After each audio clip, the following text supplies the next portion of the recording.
berbulan-bulan menderita sakit hingga akhirnya meninggal.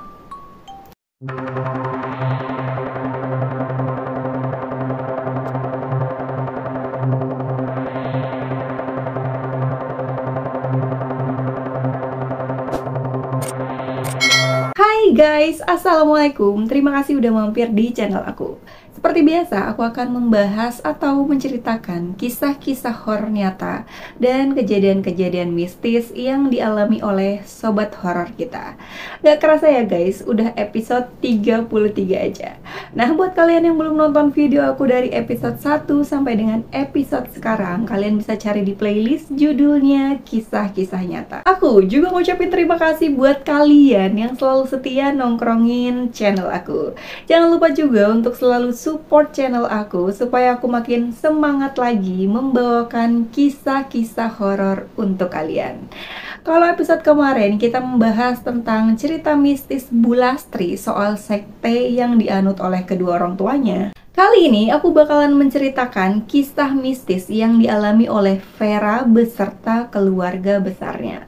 Vera bercerita tentang teror yang dia alami setelah neneknya meninggal.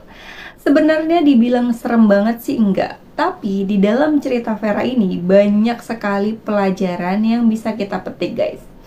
Penasaran gimana kisahnya? Gak usah banyak batu decot lagi, kita langsung aja ke ceritanya. Cekidot. Jadi, kisahnya ini bermula saat Vera berusia 17 tahun. Dan FYI guys, Vera ini tinggal sama ibu dan neneknya aja. Karena orang tua Vera ini udah lama bercerai saat Vera masih bayi. Dan mereka tinggal di sebuah rumah kontrakan bersama dengan neneknya. Sebut aja nama neneknya ini Nek Sumi. Nah, Nek Sumi ini mempunyai 4 orang anak, 3 perempuan dan 1 laki-laki. Anak pertama bernama Wati, kedua Warni, ketiga Kosim, dan keempat adalah Ani alias ibunya Vera. Dan dari keempat anaknya ini semuanya udah pada berkeluarga dan punya anak masing-masing. Dan yang tinggal bersama Nek Sumi adalah Ani. Karena kan ketiga saudaranya Bu Ani ini udah pada mencar-mencar lah di kota yang berbeda kecuali Wati dan Bu Ani. Jadinya Bu Ani lah yang tinggal bersama Nek Sumi. Karena kebetulan juga Bu Ani ini adalah anak bungsu. Nek Sumi juga sering berkunjung ke rumah Bu Wati karena lokasi rumah Bu Wati dan kontrakan Bu Ani ini lumayan dekat. Tapi guys, Bu Wati ini sangat-sangat tidak welcome terhadap ibunya. Bahkan kerap kali katanya Bu Wati ini memarahi ibunya serta menyuruh ibunya ini untuk tidak sering datang ke rumahnya dengan alasan takut rumahnya kotor. Singkat cerita, Nek Sumi berkunjung ke rumah anaknya yang bernama Warni. Di sana Nek Sumi diterima dengan baik oleh anak cucu Bu Warni. Tapi tiba-tiba Nek Sumi ini jatuh sakit. Beliau menderita diabetes akut dan komplikasi lainnya. Saat Nek Sumi sakit, anak dan cucu Bu Warni ini sama sekali enggan mengurus Nek Sumi. Bahkan mereka menempatkan Nek Sumi di sebuah rumah kosong milik kerabat Bu Warni. Karena memang kondisi Nek Sumi saat itu benar-benar parah, luka di kakinya membusuk dan mengeluarkan bau yang tidak enak. Jadi mereka membiarkan Nek Sumi begitu saja. Beruntungnya ada kerabat yang berbaik hati merawat Nek Sumi. Sebut aja namanya Bu Ana. Bu Ana lah yang merawat Nek Sumi hingga membuatkan sebuah kamar di teras rumahnya untuk Nek Sumi tidur. Singkat cerita, setelah beberapa bulan dirawat di rumah Bu Ana, Nek Sumi meninggal. Yang mengejutkan adalah semua anak Nek Sumi sama sekali nggak ada yang datang untuk melihat almarhum ibunya untuk terakhir kalinya. Mereka ini cenderung acuh. Kagetnya lagi, anak laki-laki Nek Sumi yang bernama Kosim ini telat datang saat almarhum sudah dimakamkan. Jadi warga kan berinisiatif nih ngasih air bunga gitu untuk disiramin di makam. Kosim, ibumu udah dimakamkan, ini ada air bunga nih, kamu siramin aja ke makamnya sekalian doa, kata salah satu warga. Tapi guys, air bunga itu malah dibuang ke semak-semak sama Kosim. Kenapa bisa tahu? Karena ada salah satu warga yang melihat Kosim membuang air itu dan dia juga nggak ke makam Nek Sumi. Malah setelah berpura-pura itu Kosim berpamitan langsung pulang. Singkat cerita, karena anak cucunya Nek Sumi ini nggak ada yang mau ngadain tahlilan, jadinya Bu Ana lah yang mengadakan tahlilan di rumahnya. Yang bikin gregetnya guys, saat tahlilan hari ke-7, kan biasanya banyak warga yang datang sekedar ngasih beras untuk bantu-bantu ya. Malah katanya si hasil berasnya ini malah diambil sama si anak-anaknya Nek Sumi ini. Nggak ada rasa bersalah di diri mereka gitu loh guys. Udah mah orang tua sakit nggak dirawat, pas meninggal pun masih aja zolim. Katanya sebelum Nek Sumi meninggal, anak-anaknya ini udah merebut harta warisan guys. Sampai-sampai melibatkan orang pintar alias dukun agar Nek Sumi ini mau menjual tanahnya. Lanjut ya, setelah acara 7 harian almarhum Nek Sumi ini kelar, teror demi teror terus berdatangan. Dan bukan hanya Vera dan ibunya aja yang mendapatkan teror itu, tapi semua anggota keluarga alias anak dan cucunya Nek Sumi. Jadi setelah sepeninggal Nek Sumi, Bu Ani dan Vera ini udah nggak ngontrak lagi guys. Mereka memutuskan untuk tinggal di kota A bersama dengan anak Nek Sumi yang bernama Warni. Di satu rumah itu diisi oleh 7 orang, Bu Warni dan suaminya, terus 3 anaknya Bu Warni, terus ditambah Vera dan ibunya. Jadi ngumpullah nih mereka di satu rumah. Saat itu tuh ada yang lagi nonton TV, ada yang lagi ngobrol, tiduran. Nah, tiba-tiba kursi yang berada di samping meja makan itu gerak sendiri. Mereka yang ngelihat itu cuma bisa saling tatap. Menurut logika nggak mungkin kursi berat kayak gitu bisa gerak sendiri. Gangguan-gangguan kecil semacam itu kerap kali terjadi. Bahkan barang-barang atau perabot dapur sering banget nih jatuh sendiri. Dan teror itu nggak berlaku malam hari aja guys, siang hari pun jadi.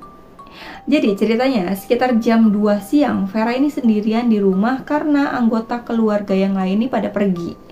Nah, saat sedang duduk ada yang ngedorong dia dari belakang sampai Vera ini benar-benar jatuh. Dan malamnya sekitar jam 11 malam Vera melihat ada sosok hitam yang tiba-tiba merangkak ke arah dia.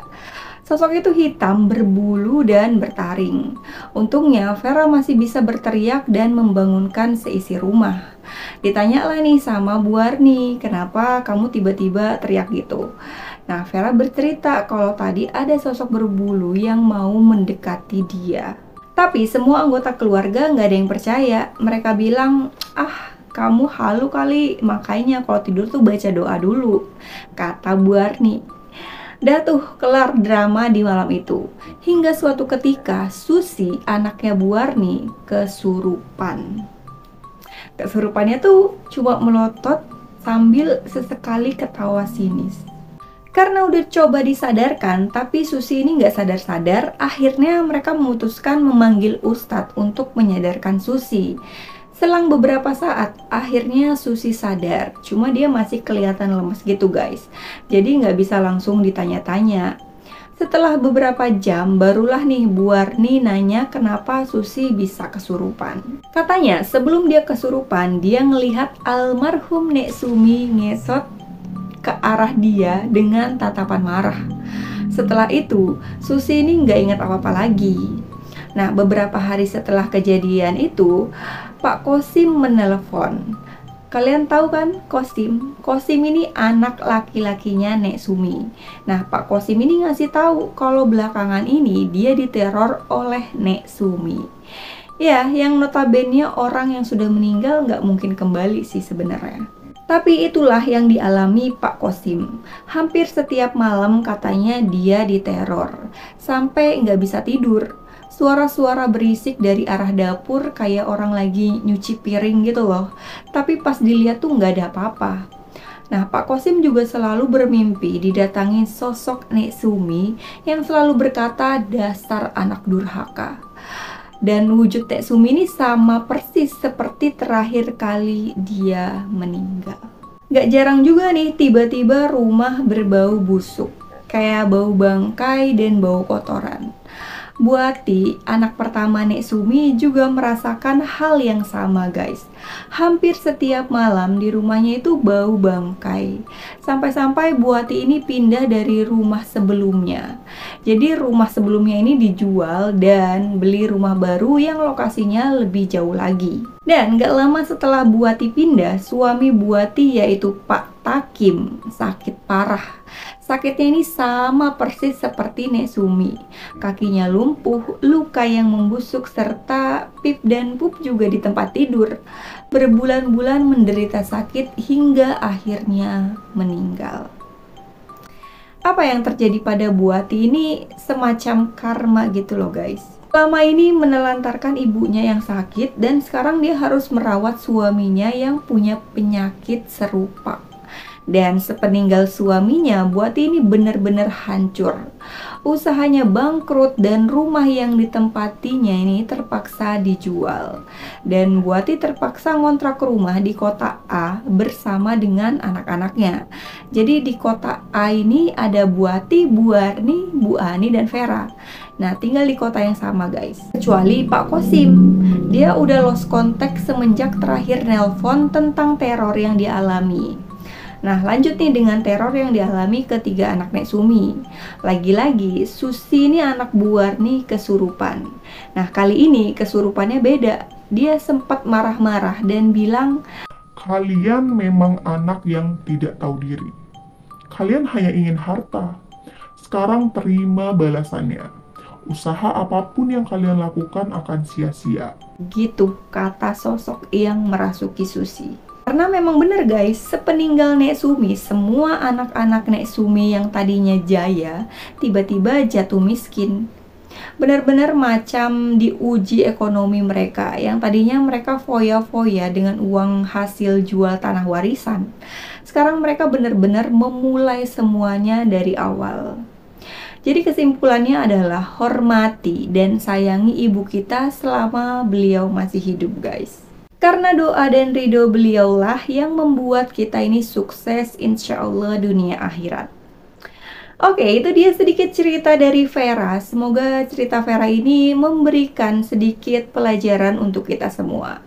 Nah, buat kalian yang punya cerita horor dan mistis lainnya, kalian juga bisa kirimin cerita kalian ke email aku yang ada di kolom deskripsi. Sekian dulu video kali ini, dan jangan lupa like, komen jika ada yang perlu diperbaiki, dan jangan lupa juga untuk subscribe channel ini dan nyalakan loncengnya supaya kalian bisa tahu kalau aku upload video terbaru. See you next time guys, bye bye.